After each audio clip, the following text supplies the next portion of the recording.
E a gente observando, já Deus dando uma preparação para uma obra naquele lugar. E aí de repente começamos a tacar fogo lá. A pastora Vânia mandou o rapaz do violão botar fogo. Começou com aqueles corinhos que ninguém gosta, né, irmão? Aí começou. Aí daqui a pouco tinha um som do reteté no lugar. Tinha um som do celular. Kung Fu que você chamar. Muita gente escandaliza com isso, mas é isso que ainda segura a igreja longe do pecado. Eu tenho medo quando isso acabar, pastores. Eu tenho medo quando isso acabar. Por isso que os profetas de Deus são perseguidos. Por isso que uma igreja pentecostal avivada é perseguida. Porque a igreja que ainda tem a glória de Deus é o tabernáculo do Senhor. Quem é tabernáculo nessa noite? Adore o Senhor.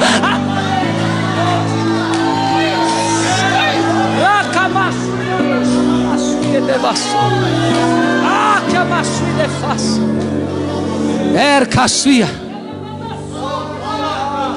Aí de repente começaram a igreja. Aí começaram a sair de fininho. Começaram uns a ir embora.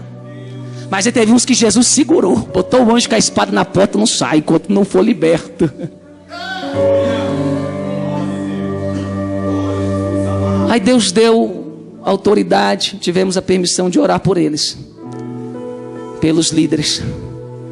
A primeira que a pastora Vânia colocou a mão, pô, caiu rastejando que nem serpente. E aí foi potestade, espírito de pombagira, de engano, de mentira, de adultério. E era uma rastejaiada no chão. Aí sabe o que aconteceu? Pastor presidente da igreja, igreja grandíssima, tem milhares de membros no país e no mundo. Ó, cessaram os nossos amigos de falar conosco, porque foram eles que haviam nos trago aquele lugar. Proibiram, fecharam as portas.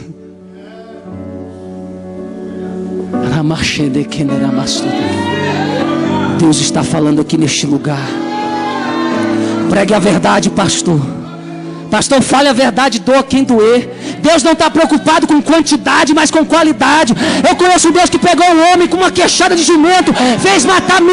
Eu conheço um homem que pegou Moisés com uma vara de madeira e fez abrir um mar vermelho, como muro à esquerda, como muro à direita. Eu conheço um Deus que pegou um garoto com uma pedra e fez matar um gigante. E eu ainda conheço um Deus que enviou só um homem que mudou a humanidade toda, chamado Jesus Cristo.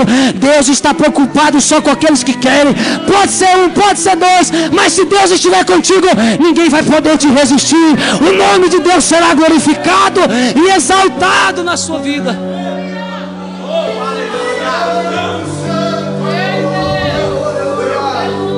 Deus estava enojado e acabara por acontecer o que Deus havia prometido. Se o meu povo não me obedecer, eu vou ter que permitir que eles percam a sua terra que eles tanto amam. E em 722 a.C. cai o reino do norte, porque o reino já havia, que era um, se dividiu em dois, por misericórdia, por amor a Davi. Deus ainda deu uma chance. 100 anos depois, Nabucodonosor invade o reino do sul.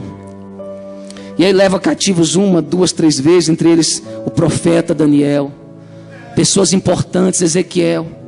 E na terceira, depois de um morticínio, muita morte, muito sofrimento, destroem os muros da cidade, levam todos os utensílios do templo e destrói e põe a fogo o templo do Senhor. O povo entrou em pranto. A esposa de Ezequiel, segundo a história, teve um infarto quando soube que o templo foi destruído. O povo pranteou, chorou. Não acreditavam que isso poderia acontecer com o povo eleito de Deus, a menina dos olhos do Senhor. E naquele lugar de sofrimento, eles eram humilhados, eram escravizados, chegaram a comer bolo com fezes humanas. Sabe o que Deus quer dizer com isso? Que quando você rejeita uma palavra verdadeira, um culto verdadeiro, para ficar no mundo lá fora, é isso que você está comendo para a sua alma. Porque Deus tem pasto verdejante para nós. Agora o mundo só tem lixo, só o que faz mal. E sofrendo, sendo humilhados, chicoteados, algozes, ainda diziam: ei, canta aqueles cânticos de Sião para nós ouvirmos. Difícil, irmão. Quase todas as vezes que eu leio a história do povo de Deus, quando eu leio a Bíblia, eu choro.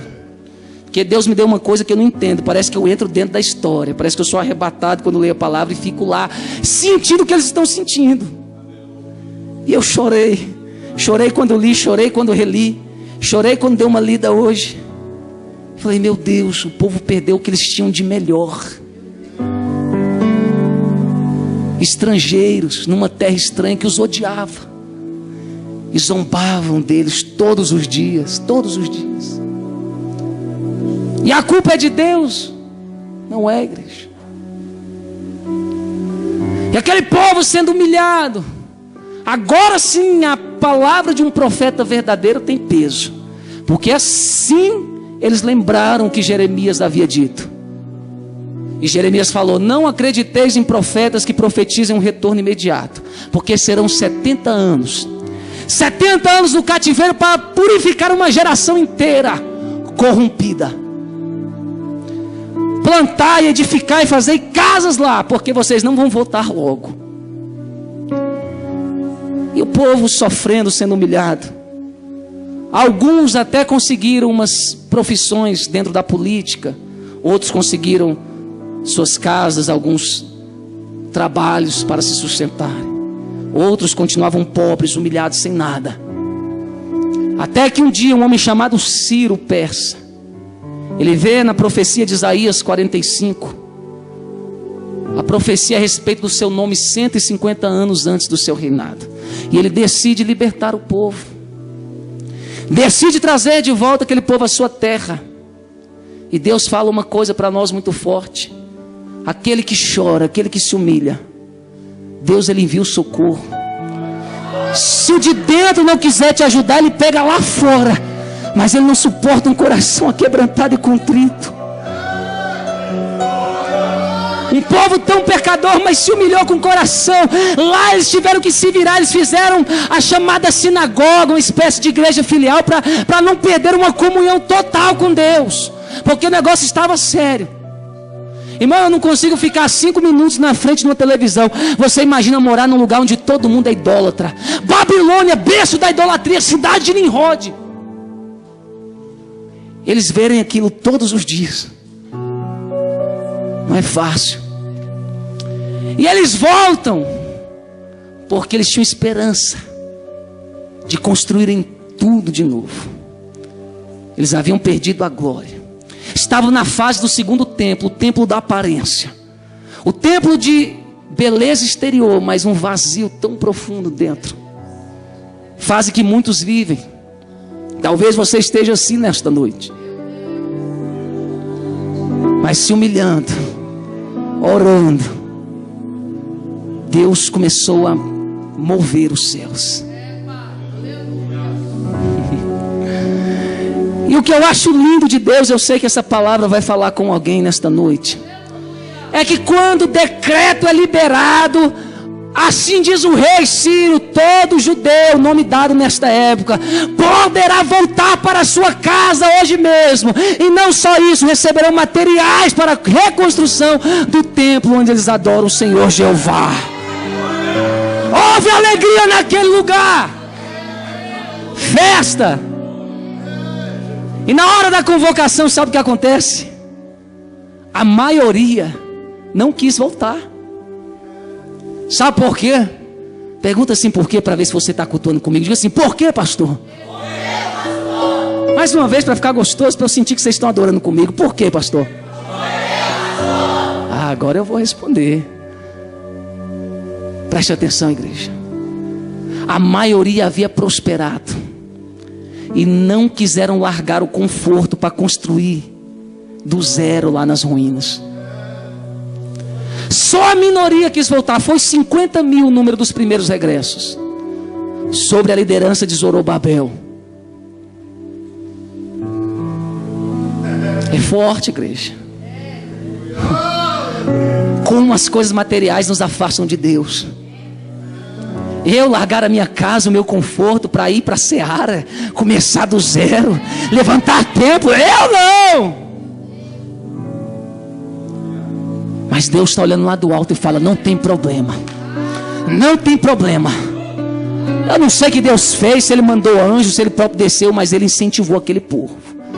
O povo que volta não tinha nada, somente semente no bolso, porque diziam: hoje é o dia da promessa, eu vou ter o meu próprio negócio, chega de humilhação, eu vou construir a minha fazenda, a minha chácara, vou plantar o meu alimento, vou viver por conta própria, chega de escravidão.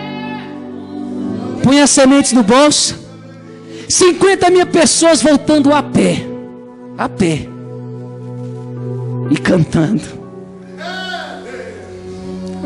Muitos dos salmos que estão na Bíblia foram escritos nessa época. 4 meses demoraram para chegar na terra prometida. Só eles, semente no bolso e um animal para cada 6 pessoas para se alimentarem. Olha a fé desse povo. A minoria. Essa maioria não quer? Então tá bom, nós vamos, nós estamos com Deus. Aleluia. Meu Deus, eu sinto a presença do Senhor aqui. Eu falei que Deus ia falar com alguém nesta noite. E voltando e cantando com sementes, sem nada. Chegam na terra, se deparam com os muros caídos, o templo em ruínas, só entulho, o animal morto. Entram em um estado de choque.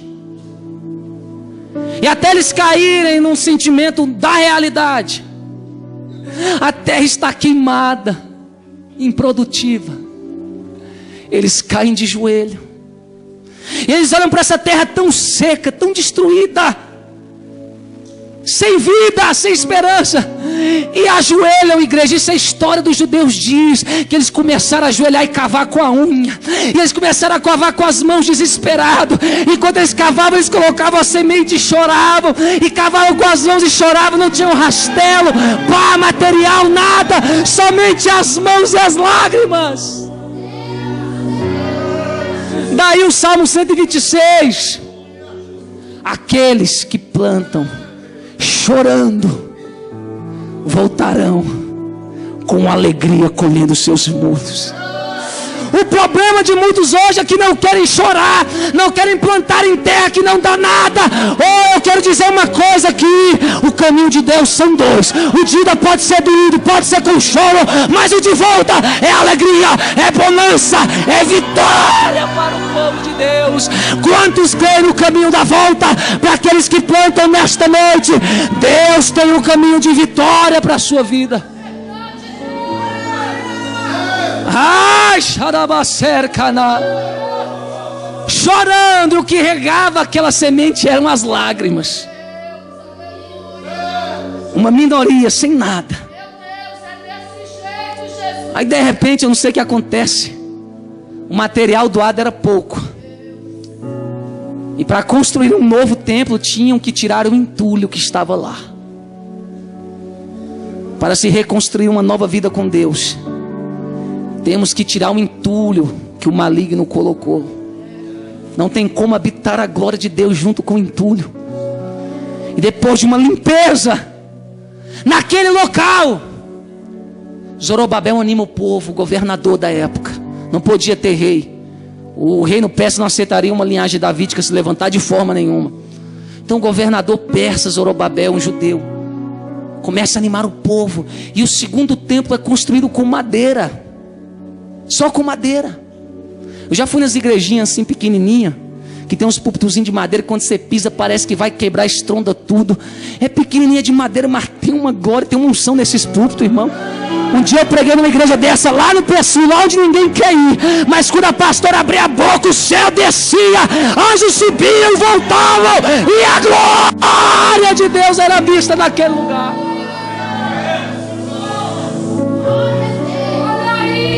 Começam a fazer o altar. As coisas estão caminhando, mas temos que aprender, irmão, que quando Deus diz que não é fácil, não é fácil mesmo. Quem é covarde volta logo. Porque depois de tudo isso, levanta-se um opositor chamado Sambalate, que governava agora a atual Samaria, a antiga capital de Israel. E ele começa a se opor fortemente, até espancar os judeus. Um povo pobre, não tinha ninguém a favor deles, não tinham nem armas para se defender. O povo ficou com medo da opressão de Sambalate e pararam. Deixaram o altar pela metade e voltaram cada um para a sua vida normal. Voltaram a cuidar dos seus negócios, dos seus afazeres. Eu quero dizer alguma coisa. Sabe qual é o maior sinal de frieza espiritual numa igreja, pastor? Quer saber se o crente é cheio ou não? É só olhar a vida dele. Todo crente que larga as coisas de Deus e começa a ficar indo atrás de emprego, atrás de coisa da terra, atrás de não sei o que lá outro, ele está morto espiritual. Ele perdeu a coragem, ele perdeu a fé. E aí ele volta. Deixa eu arrumar um empreguinho aqui, cuidar da minha vida. Mas sabe o que aconteceu? Deus não liberou a bênção. Eles trabalharam e as coisas só pioravam. Quanto mais eles trabalhavam para si mesmos, mais as coisas ficaram piores. Deus reteve a chuva, o orvalho. Quem colocava no bolso furado. E o povo apático, anêmico, espiritual, vivendo para si mesmo, típico do egoísmo da igreja dos últimos dias. Uma igreja que só quer, não sabe o que é botar a mão e construir.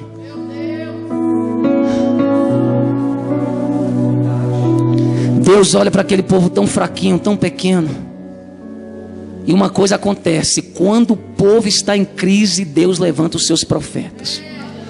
Pode saber, se Deus mandou profeta até você, a tua igreja, é porque as coisas não estão bem. Porque é só alguém com uma unção de um profeta para reverter uma situação espiritual tão terrível como a situação da apostasia.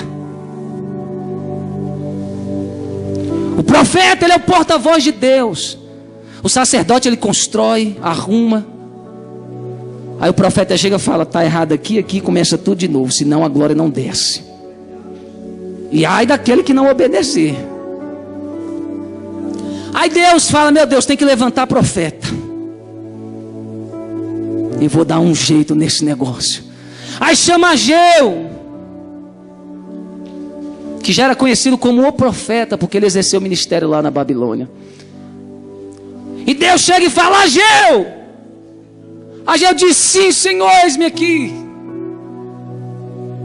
Aí Deus fala: o seu nome significa festivo, porque Ageu significa festa, dança. E Deus fala: e é isso que o povo precisa, de festejar, de dançar. Mas como eles vão dançar, festejar na minha casa, se a minha casa não está pronta? Pega a sua caixa amplificada e o microfone e vai para a praça. Chama Zorobabel, chama Josué, o sumo sacerdote, chama todo o povo, porque eu vou te usar. Ageu chega na praça, e aí chama. Zorobabel está de um lado, Josué, o sumo sacerdote, do outro, e todo o povo à frente. E ele diz: assim diz o Senhor, coragem, esforça-te, Zorobabel. Coragem, esforça-te, Josué, sumo sacerdote do Altíssimo. Coragem, esforça-te, povo de Israel. Deus está liberando uma unção de coragem nesta noite. E ele diz: coragem. Eu imagino o profeta, meu Deus, profetizando. Meu Deus, porque Deus, quando chama profeta, é para profetizar coisa impossível. Eu imagino o profeta: meu Deus, as coisas tão ruins, tão difíceis, e eu vou ter que abrir a minha boca e falar o impossível aqui. Meu Deus, eu imagino Deus bradando no coração de Ageu. Fala: calma, profeta, cala a boca aí, que eu vou fazer. Esse povo está precisando de uma unção. Só abre a boca, porque eu que faço a obra. E Ageu disse: coragem. E é o que Deus está derramando nesta noite aqui. É isso que você precisa. Você não precisa de muitos. Você não